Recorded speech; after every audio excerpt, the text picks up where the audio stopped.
In this video, I will show you how to fix Steam overlay if it's not working. First, open Steam app. Now click Steam in the top left corner.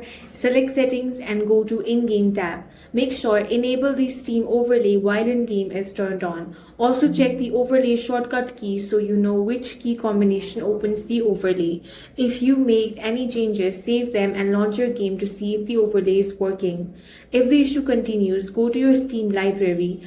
Right-click the affected game and select Properties. Under the General tab, make sure Enable the Steam overlay while in-game is also enabled for that specific game.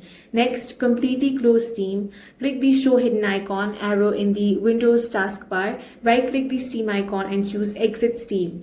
Now reopen Steam as an administrator. Open Start menu, search for Steam, right-click it and select Run as Administrator and launch your game again and check if the overlay opens. With this problem should be fixed. That's all for this video. If you found it useful, make sure to hit the like button and subscribe for more videos like this.